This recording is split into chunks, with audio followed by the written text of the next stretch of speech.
Madame, Monsieur, bonjour, bienvenue dans le 12h30 sur RTI2. Les titres. À Abidjan, dans la commune de Cocody, les populations risquent leur vie sous les emprises des lignes haute tension. On en parle dans quelques instants. Et puis au Japon, le Premier ministre présente ses excuses aux victimes de stérilisation forcée. Une fois de plus, soyez les bienvenus. La vie humaine sous les emprises des lignes électriques de haute tension est une réalité à Abidjan. Malgré les risques, des habitations, des activités économiques et même religieuses tissent leur toile au quotidien dans ces espaces pourtant interdits. Rendons-nous dans la commune de Yopougon au marché Mamifete pour nous en apercevoir. Reportage à Justin Kwasi, connu par Gazo. L'ignorance tue. Et ça, on ne le dira jamais assez. L'ignorance, eh bien, elle tue. Mais si ce n'est pas de l'ignorance, dites-nous alors, comment en plein cœur de la commune de Yopougon, précisément au quartier Saint-Pierre de Niangon, l'on trouve un marché sous de hautes tensions. Sous ces pylônes porteurs de charges électriques, il est bel et bien mentionné sur cette pancarte. Danger, gazoduc enterré sous pression. Écoutez, il ne s'agit pas d'un simple message, d'un quelconque slogan. Il ne s'agit pas non plus d'un vulgaire fil électrique enterré ici. Non, il s'agit d'un gazoduc. Je dis bien un gazoduc enterré sous pression. Précise-t-on, le long de cette zone à risque malheureusement transformée en un marché appelé Mamifete. Ce site est considéré comme un champ magnétique mortel. Si vous n'avez pas compris, il s'agit d'un site où l'on peut facilement trouver la mort, surtout en ces temps de pluie diluvienne. Mesdames et messieurs les commerçants, il est marqué sur cette pancarte que vous êtes en danger de mort. Malheureusement, c'est ce site qui vous attire, tout comme le nectar attire les abeilles. Que c'est malheureux. Lui, ce que vous voyez là, lui, c'est bien de toi qu'il s'agit. Elle a décidé de s'installer bravement au pied de ce pylône, défiant ainsi directement la mort. Mais Louise, pourquoi fais-tu ça? Pourquoi? On est assis en bas de haute tension. Quand il pleut comme ça, là, il y a des dégâts, il y a des morts. On vient nous dire que les hautes tensions sont dangereux. Donc nous-mêmes, on est ici, là, on se soucie pour cela. Tout récent même, là, je suis tombée malade à cause des hautes tensions. Tenez-vous bien, cette zone à risque prospère au fil des années. Elle s'agrandit, s'élargit, se développe d'autant plus que le nombre de commerçants ici a atteint étrangement le 1000e. Et chaque jour, ces personnes qui squattent illégalement ce site dangereux et qui se disent en quête de leur pitance quotidienne, affrontant, brave, défie et provoque, je dis bien provoque et même pas en différé, mais en live, en direct, au vu et au su de tous, la mort qui, elle, les attend à bras ouverts sous ces fils électriques. Et comme si cela ne suffisait pas, ils mettent même du feu. Regardez vous-même, cette fumée qui s'élève au-dessus de ce marché en direction de ces fils électriques à haute tension. Comment peut-on qualifier ce geste? Comment? N'est-ce pas là le danger que nous craignons tous? Mesdames et messieurs les commerçants du marché Mamifete, je dis et je répète que c'est bien marqué sur cette pancarte. Danger, gazoduc enterré sous pression. Le courant est fait là, c'est dangereux, trop dangereux. Le jour que ça prend feu, on ne sait pas où. On ne sait pas quel jour fil là va tomber sur nous. On a peur. Si tu n'as rien, tu vas rentrer où tu ne dois pas rentrer. C'est à cause de ça, nous, on est là. Il y a le vent, là, il fait des bruits, ça fait boum, et puis nous on fuit. Après, on vient s'asseoir et puis on va. À côté du danger qui guette les commerçants, le marché Mamifete de Yopougon Niangon Saint-Pierre, situé sous ces pylônes à haute tension et ces fils électriques mortels, se trouve dans un état de précarité et d'insalubrité très avancé. Ici, eaux usées et ordures ont tissé une belle amitié. Elles s'entremêlent, se frottent, mais aussi s'affrontent et se piétinent parfois. Et en cette période de pluie, ces aliments directement consommables que vous voyez là sont envahis par des microbes. Quand il pleut là, ceux qui sont en haut de nous là, ils ouvrent leurs regards là. L'eau sale, là, ça verse sur les aliments. En tant qu'on prend là, c'est pour aller manger. Ça peut créer autre problème dans notre ventre. Tu es là, même ton pied, caca là même, ça monte sur ta marchandise. On est obligé de vendre parce que c'est avec ça on nourrit nos enfants, on aide nos maris. La raison évoquée par ces commerçants est la même.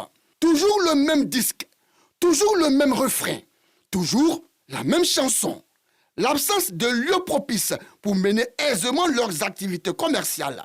Tout de même, cette ritournelle ne les épargne en aucun cas du danger qui plane comme l'épée de Damoclès sur leur tête. Il n'y a pas assez de marché pour vendre. Parce que tu es allé chercher place, ils vont dire qu'ils ont pris ça, ils ont pris ça. Donc comme il y a eu un peu de place ici pour me débrouiller, c'est là que je suis venu ici. Si tu veux louer les magasins, c'est cher. Donc on se débrouille dans le plateau ici. Le véritable souci que nous avons dans ce tableau, c'est bien sûr vous. Oui, vous commerçants qui occupez illégalement ce site dangereux, mais également vous aussi clients qui faites vos achats au marché Mamifété de Yopougon-Saint-Pierre.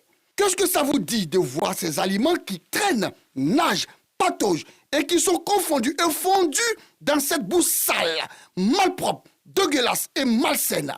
Ces aliments qui finiront dans votre ventre.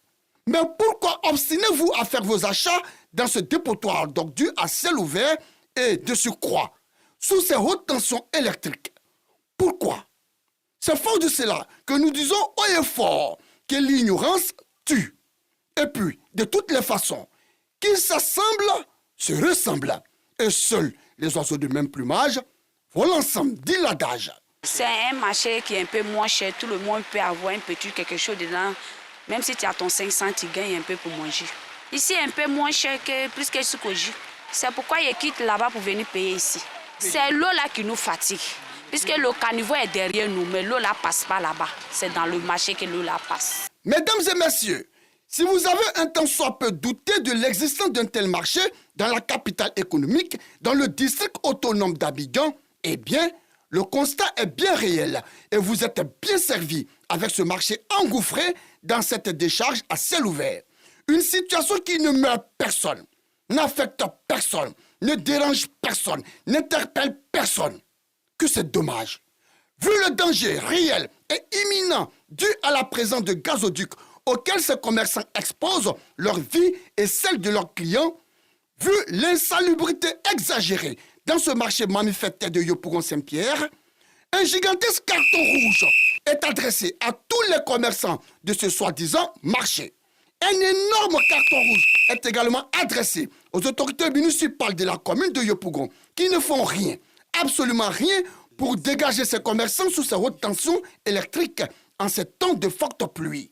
Ou alors, chers responsables de la mairie de Yopougon, attendez-vous que le pire se produise, qu'il y ait un drame et qu'il y ait assez de morts. En attendant que l'irréparable se produise, mairie de Yopougon. Ici, au marché Mamifété de Yopougon-Saint-Pierre, il y a bel et bien danger. Prenez donc vos responsabilités. Écoutez, mesdames et messieurs, les commerçants, ce lieu n'est pas un marché. Pas du tout. Refusez de cohabiter avec la mort. Fuyez et dégagez le plus rapidement de ce site mortel pendant qu'il est encore temps. Car rien ne vaut la vie. Elle est précieuse. Restons dans la commune de Yopougon, cette fois au quartier Jesco. Les habitants de ce quartier rencontrent des difficultés à cause de l'état défectueux de la route. Les camions de collecte d'ordures n'ont pas accès aux habitations. Face à cette impasse, certains individus mal intentionnés ont pris l'initiative de créer des dépotoirs clandestins. Ces dépotoirs improvisés engendrent des montagnes de déchets qui deviennent rapidement des foyers de maladies. Nos reporters Justin Kwasi et Parga Sorokone nous en parlent dans ce reportage. Bienvenue à Yopougon-Jesco, dans la sortie nord d'Abidjan.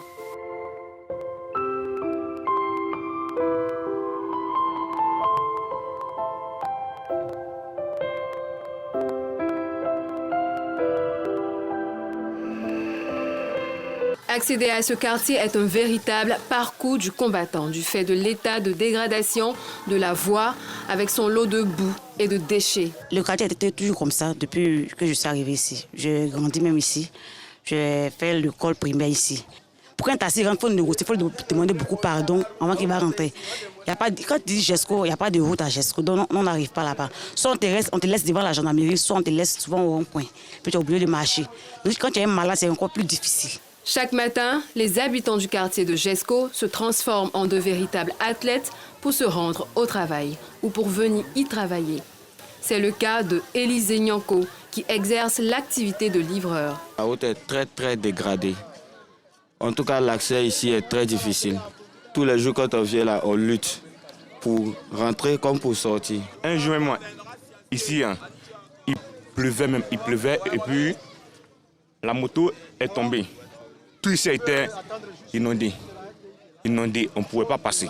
La présence de boues crée des difficultés aux riverains. Elle empêche également les camions de collecte d'ordures d'effectuer une ronde régulière au sein du quartier. Conséquence, certains individus mal intentionnés ont créé des dépotoirs clandestins au sein même du quartier. Les camions là viennent plus pour ramasser. Il n'y a pas de route. Bon, on se plaint chaque fois. Moi-même, les autres même viennent me frapper ici. Tard de la nuit, ils viennent verser. Les moustiques, odeurs, des grosses mouches, on ne peut pas. Et on a écrit interdit de verser à Man 20 000, mais ils ne regardent pas ça. Tous les nuits, ils attendent maintenant qu'on dorme, c'est là qu'ils viennent verser. Et la journée, ils ne peuvent plus passer, on fait pas là. C'est dégueulasse, vraiment, c'est compliqué. Ces décharges improvisées génèrent des montagnes de déchets qui deviennent rapidement des foyers de maladies. La route est vraiment dégradée. D'autres se permettent de verser des eaux usées sur la route.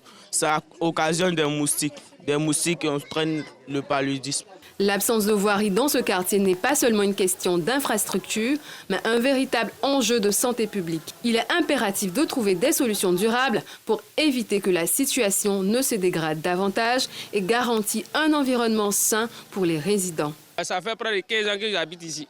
C'est de plus en plus dégradé. C'est l'électricité qu'on prend, les femmes tombent beaucoup ici, c'est là. Surtout ici, là, elles tombent beaucoup, les femmes enceintes. C'est si elles accouchent.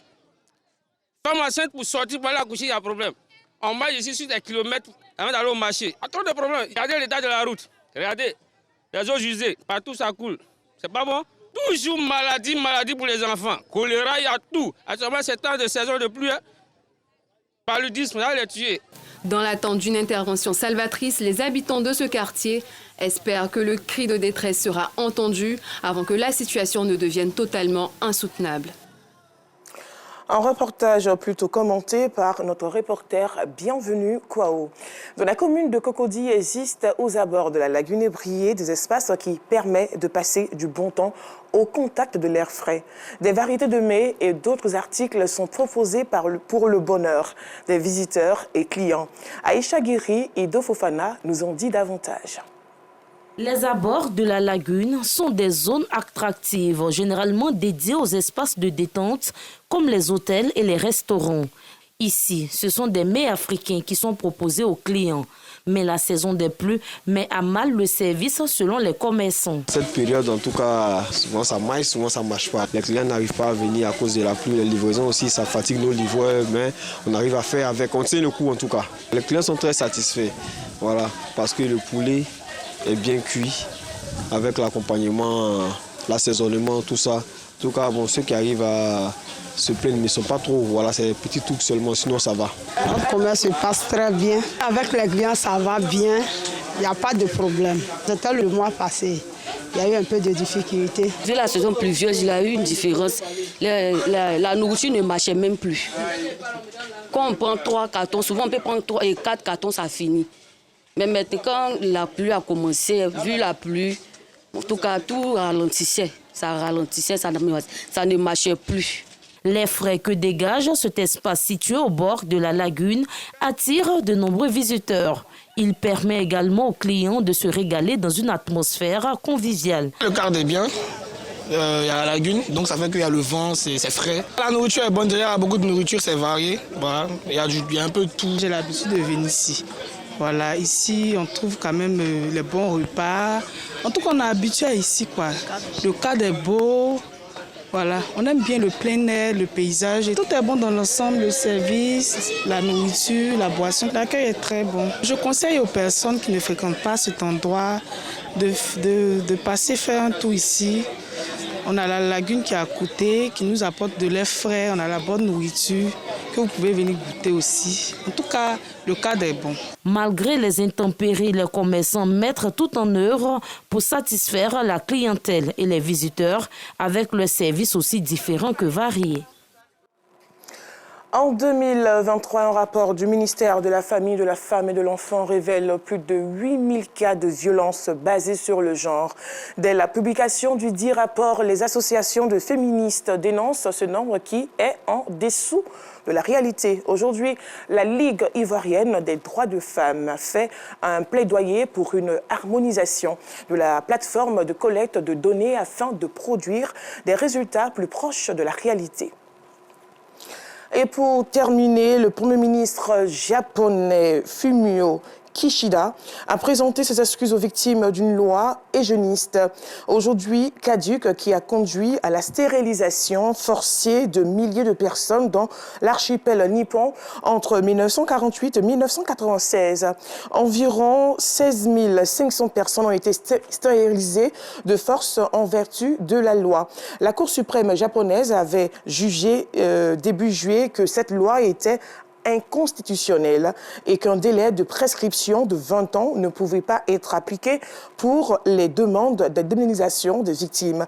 Une victoire majeure pour celle-ci. De nouvelles compensations financières seront versées par l'État. Voilà, c'est ici que prend fin ce journal. Merci de l'avoir suivi. Portez-vous bien.